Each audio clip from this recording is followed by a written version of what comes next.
नमस्कार, स्वागत है आपका। आप देख रहे हैं सी न्यूज़ भारत। मैं हूं आपके साथ इशिता। वक्त हो चला है उत्तर प्रदेश बुलेटिन का। इस बुलेटिन में बात करेंगे चंदौली की, जहां चकिया में लगातार हो रही बारिश से जलभराव हो जाने से ग्रामीणों को परेशानियों का सामना करना पड़ रहा है। आगे बात करेंगे फर्रुखाबाद की, जहां सातनपुर मंडी के पास स्थित लाइब्रेरी में शनिवार को हुए सेप्टिक टैंक के विस्फोट स्थल का निरीक्षण किया जा रहा है। आगे बात करेंगे फिरोजाबाद की, जहां 2 करोड़ की लूट का मुख्य आरोपी नरेश पुलिस मुठभेड़ में ढेर, पुलिस अधीक्षक ग्रामीण की जैकेट में फंसी गोली। ऐसी तमाम खबरों पे करेंगे विस्तार से चर्चा। खबर यूपी के चंदौली जनपद के चकिया तहसील के गरला गांव की है, जहां लगातार हो रही बारिश से जलभराव हो जाने से ग्रामीणों को जहां परेशानियों का सामना करना पड़ रहा है, वहीं सिंचाई विभाग के द्वारा बारिश के कारण लगातार बांधों का पानी छोड़ने के कारण गरला गांव के सीवान में अचानक पानी छोड़े जाने के कारण जलमग्न हो गया। अचानक बाढ़ का पानी भर जाने से बैंक से कर्ज लेकर पोल्ट्री फार्म का संचालन कर रहे गांव के गिरीश श्रीवास्तव का लाखों रुपए का पोल्ट्री फार्म में रखा मुर्गा बाढ़ के पानी घुसने के कारण 6000 पोल्ट्री फार्म में रखे मुर्गों की मौत हो गई। वहीं भुक्तभोगी ने सिंचाई विभाग के ऊपर आरोप लगाते हुए कहा कि सिंचाई विभाग के अधिकारियों के द्वारा बांध का पानी छोड़े जाने के पहले ग्रामीणों को अगर सूचना दी गई होती तो लाखों रुपए के नुकसान से ग्रामीण बच जाते।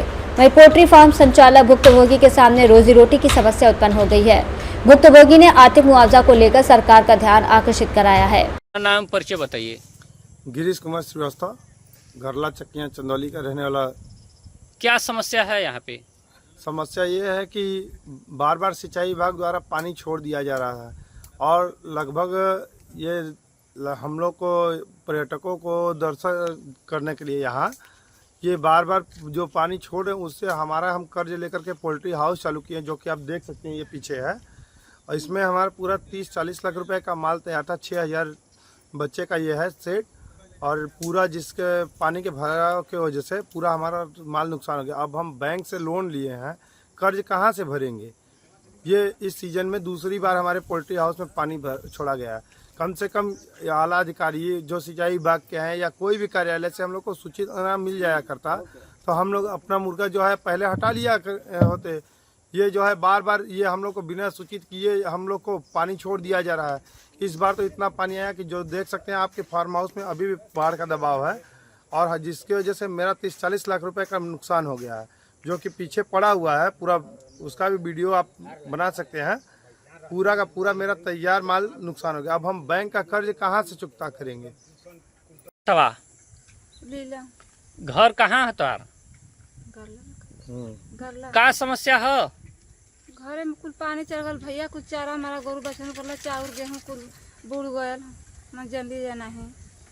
यह कुल हमार भीज गया, मन के खाए कुछ ना लगल। हम सोचे थे कुछ हमके दे में सरकार खाए के। चंदौली से सी न्यूज़ संवाददाता मधुर श्रीवास्तव की रिपोर्ट। कानपुर मंडल के पुलिस उप महानिरीक्षक हरीश चंद्र ने रविवार को घटनास्थल सातनपुर मंडी के पास स्थित लाइब्रेरी में शनिवार को हुए सेप्टिक टैंक के विस्फोट स्थल का निरीक्षण किया। इस दौरान उन्होंने पत्रकारों को बताया कि प्रारंभिक जांच में अभी तक कोई दया मोड़ सामने नहीं आया है, फिर भी घटना की बहुत ही गहनता से जांच की जा रही है। उन्होंने कहा कि एटीएस टीम ने भी सर्वे कर लिया है। उन्होंने कहा कि घटना में 2 बच्चों की मौत हुई थी और 7 लोग गंभीर रूप से घायल हुए थे। प्रशासन की निगरानी में उपचार किया जा रहा है। जांच रिपोर्ट में जो भी दोषी होंगे उनके विरुद्ध कड़ी कार्रवाई की जाएगी।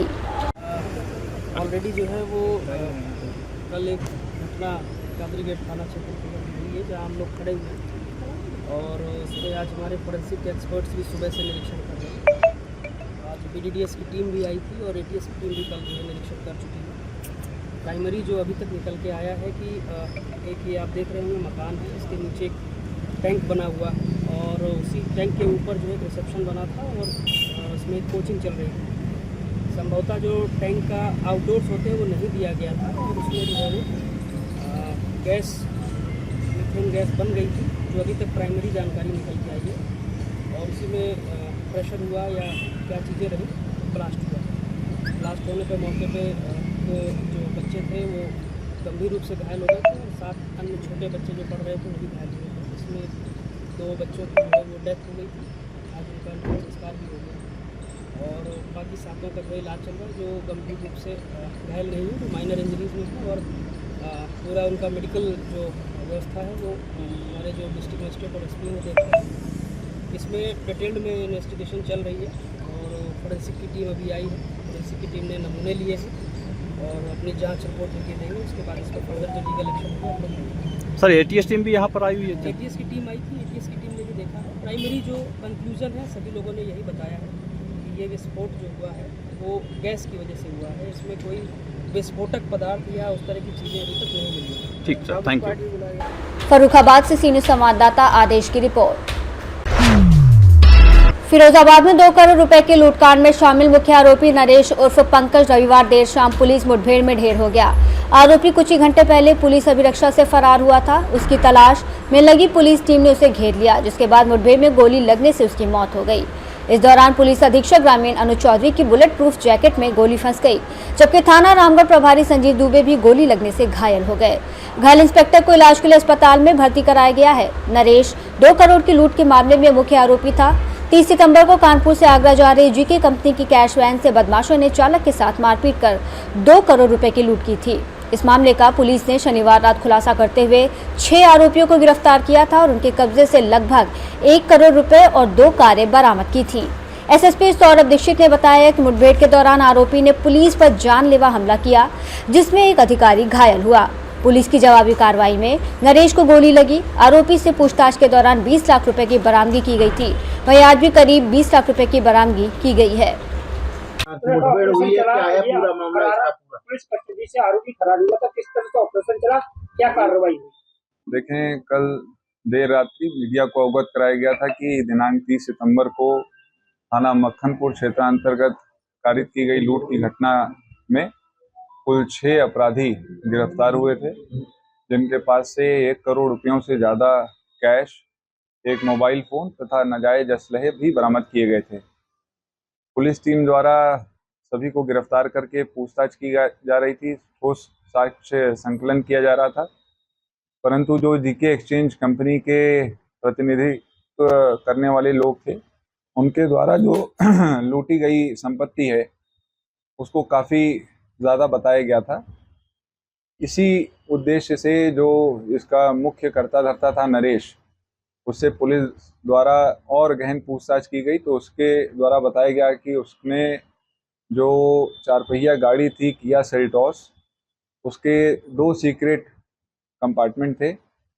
एक सीक्रेट कंपार्टमेंट को सभी बदमाशों ने मिल के उसमें से पैसे निकाले थे एवं कुछ देर बाद इसने दूसरे सीक्रेट कंपार्टमेंट से अन्य धनराशि भी निकाली थी, जिसे इसने अपने अन्य सह अभियुक्तों से छुपा करके अपने व्यक्तिगत उपयोग के लिए उसे छुपा करके रखा हुआ था।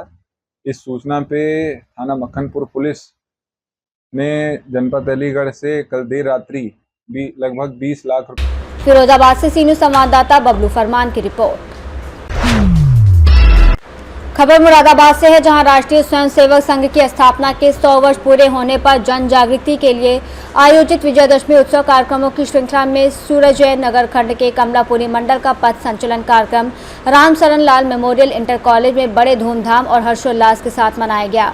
कार्यक्रम की अध्यक्षता संघ चालक नरेंद्र ने की, जिसमें जिला बौद्धिक प्रमुख मनोज शिव मंदिर के महंत बच्चा बाबा, विधायक प्रत्याशी अजय प्रताप सिंह, ब्लॉक प्रमुख ठाकुर, जिला सैनी संघ के अध्यक्ष वीर सिंह सैनी और अन्य कई गणमान्य जन मौजूद रहे। इस अवसर पर राष्ट्रीय एकता, अखंडता, सुरक्षा, सम्मान और विकास के प्रति समर्पित संघ की महत्वता पर जोर दिया गया और कार्यक्रम का सफल संचालन अमन सक्सेना और जगदीश सक्सेना ने किया। अपने शून्य से 100 वर्ष की अवधि को पूरी कर रहा है और ये मनोरंजन पश्यापुरा पदार्थ।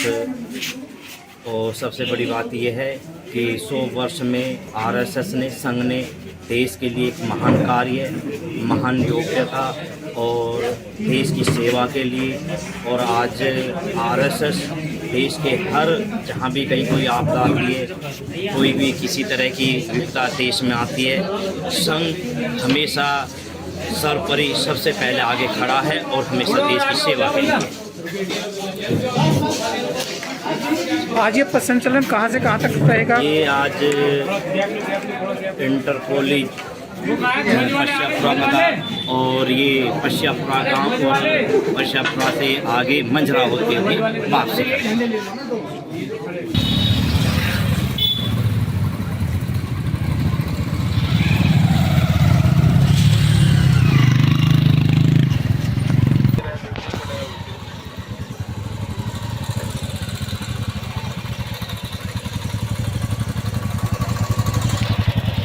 ठाकुर द्वारा जनपद मुरादाबाद से सी न्यूज संवाददाता देश रतन सिंह की रिपोर्ट।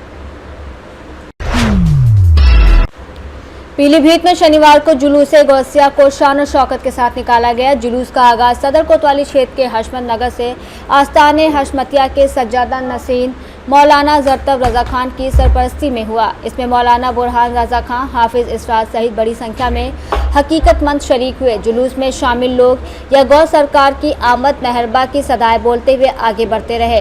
जुलूस की शुरुआत हसमत नगर से शुरू होकर बेलोवाला चौराहा, जुगनू पकड़, छोटी मार्केट, मोहल्ला कखरा होते हुए पुनः हसमत नगर पहुंचकर संपन्न हुई। प्रशासन द्वारा नगर को 5 जोन सर्कल मार्गों और 15 सेक्टर में विभाजित किया गया। इस दौरान डीएम ज्ञानेंद्र सिंह और एसपी अभिषेक यादव ने शहर में भ्रमण कर सुरक्षा इंतजाम का जायजा लिया और बड़ी संख्या में पुलिस बल की तैनाती की गई। SP Vikram Dahiya, city magistrate Vijay Vardhan Tomar, city Deepak Chaturvedi, थाना प्रभारी गजडौला कलां ब्रजवीर सिंह सहित शाहजहांपुर जनपद की पुलिस ने भी सुरक्षा की कमान संभाली। पीलीभीत से सी न्यूज संवाददाता रिजवान फैजी की रिपोर्ट।